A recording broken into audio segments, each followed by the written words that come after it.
सिंध हुकूमत की अवामी राब्ता कमेटियां खत्म करने की कोशिश नाकाम। अवामी दबाव और आला सतही मुदाखलत के बाद 24 घंटे में फैसला वापस, कमेटियां बहाल। करप्ट सियासी अनासिर को बड़ा झटका। Report Izhar Soomro, senior investigative journalist.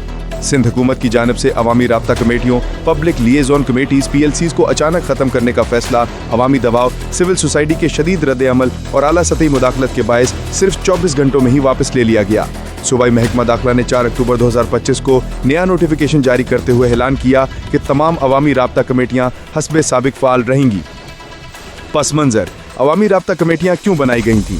जनवरी 2025 में सिंध हुकूमत ने अवामी राब्ता कमेटियों PLCs का क़याम का ऐलान किया था, जिन्हें पुलिस स्टेशन, तालुका, मोहल्ला और वार्ड सतह पर कायम किया गया। इन कमेटियों का बुनियादी मकसद था मकामी सतह पर सिक्योरिटी निगरानी का निज़ाम मजबूत बनाना, पुलिस और आवाम के दरमियान बराह रास्त राब्ता और एतमाद कायम करना, मशकूक सरगर्मियों की बरवक्त इत्तला देना, मजहबी इज्तिमात, अवामी तकरीबात और हंगामी हालात में पुलिस की मुआवनत, शिद्दत पसंदी के खिलाफ आगाही मुहिमात में किरदार अदा करना। हर कमेटी में 3 से 4 मोअज़्ज़ज़ मकामी शख्सियात, 1 से 2 नौजवान, पुलिस का फोकल पर्सन और समाजी कारकुनान शामिल किए गए थे।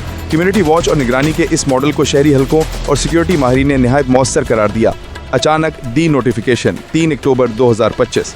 तमाम तर मस्बत नताइज के बावजूद महकमा दाखिला सिंध ने 3 अक्टूबर 2025 को अचानक एक नोटिफिकेशन जारी किया, जिसमें तमाम अवामी राब्ता कमेटियों को डी नोटिफाई यानी गैर फाल करने का ऐलान किया गया।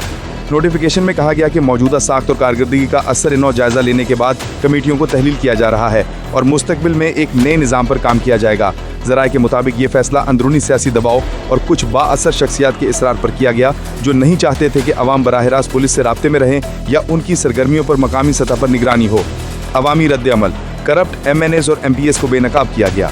डी नोटिफिकेशन की खबर सामने आते ही सूबे भर से शदीद रद्द अमल सामने आया। शहरी तंजीमों, सिविल सोसाइटी, समाजी कारकुनान और ताजिर बरादरी ने इसे करप्ट सियासी अनासर का खेल करार दिया। बाखबर ज़राए का कहना है कि मुत्तहिद बाअसर MNAs और MPs ने इन कमेटियों की मुखालफत की थी, क्योंकि फाल PLCs अवामी सतह पर इनकी सियासी इजारादारी और मुदाखलत को कम कर सकती थीं। एक समाजी तंजीम के सरबराह ने कहा, ये अवामी राब्ता कमेटियाँ अवाम की आंख और कान हैं। इन्हें ख़त्म करने की कोशिश दरअसल अवामी शरीकों को दबाने की कोशिश है। अवाम की ताकत के आगे हुकूमत को पसपा होना पड़ा। 24 घंटे में फैसला वापस। शदीद अवामी दबाव और आला सतही मुदाखलत के बाद सिंध हुकूमत को सिर्फ 24 घंटों में ही अपना फैसला वापस लेना पड़ा। 4 अक्टूबर 2025 को महकमा दाखिला ने नया नोटिफिकेशन जारी करते हुए ऐलान किया कि 3 अक्टूबर 2025 को जारी करदा वो खत जिसके जरिए तालुका सतह पर कायम अवामी राब्ता कमेटियों को डी नोटिफाई किया गया था, उसे वापस ले लिया जाता है। कमेटियां हस्बे साबिक फाल रहेंगी। इस फैसले के बाद अवामी राब्ता कमेटियों की सरगर्मियां दोबारा शुरू कर दी गई हैं और तमाम डिप्टी कमिश्नर्स और पुलिस हुकाम को यह हदायत जारी कर दी गई है कि वो कमेटियों की फौरी बहाली को यकीनी बनाएं। अवाम की जीत, शफाफ और मजबूत निज़ाम की फतह। सिविल सोसाइटी, शहरी हलकों और सिक्योरिटी माहिरीन ने सिंध हुकूमत के फैसले की वापसी को अवाम की जीत करार दिया। माहिरीन का कहना है कि ये फैसला जाहिर करता है कि अब अवाम की आवाज़ को नज़रअंदाज नहीं किया जा सकता। कम्युनिटी वॉच जैसा निज़ाम सूबे में अमन व अमान की बेहतरी और मकामी सतह पर कलीदी किरदार अदा करेंगे।